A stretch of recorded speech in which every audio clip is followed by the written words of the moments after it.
Dito guys, sa na naman yung Sabado ko. Tapos dito guys, kinuha ko pala yung bike para makapag-bike na ako. Tapos dito guys, pansin nyo, sobrang init. Kaya yung mata ko parang incheck na. Tapos dito guys, ito pala yung palengke namin. Walang tao kasi umaga na. Tapos dito guys, dito na pala ako sa bukid.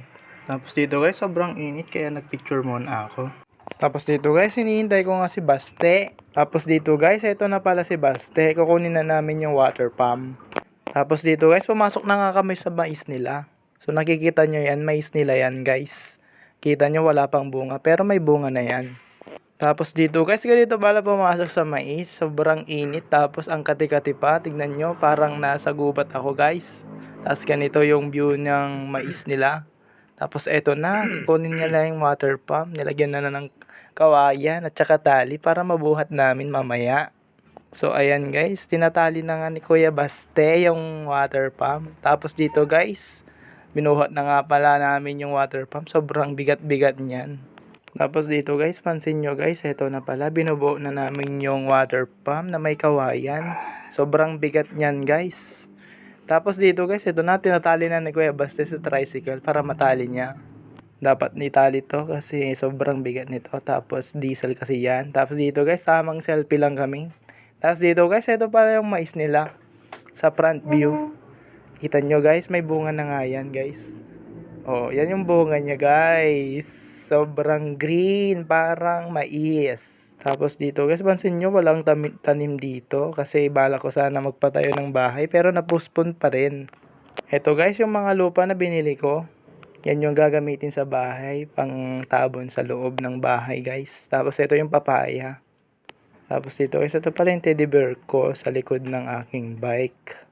Tapos dito guys, ito na pala si Kuya Baste. Binubuo na yung hose. Samantalang ako nagbibideo-video lang.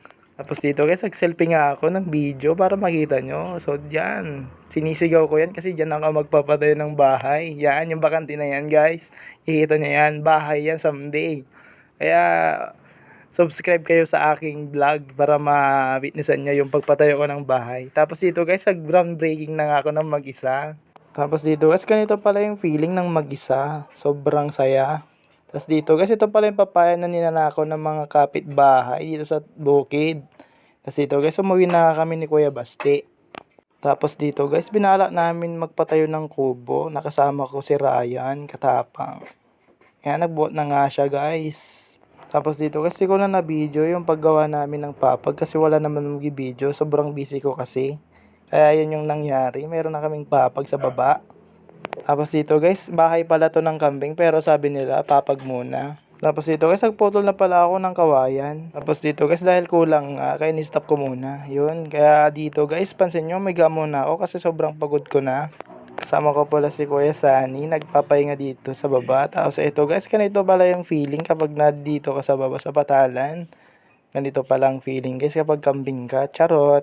Ganyan. Sobrang lamig dito guys dahil sa ilalim ng puno guys. Kaya kung wala kayong pupuntahan dito na lang. Magtambay na lang kayo dito. Siguradong solve na solve ang weekend nyo. Kulang na lang ay pagkain at picnic. Pwede na kayo magbudol fight o kaya magtuno-tuno dito. Kasama nyong pamilya nyo. Kaya happy ang lahat.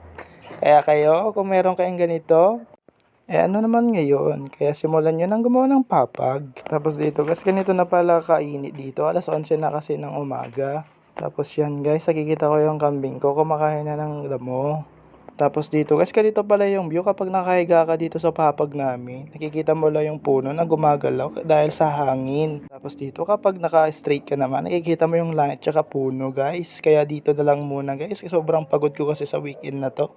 So ayan. Paalam! Subscribe ka naman dyan oh.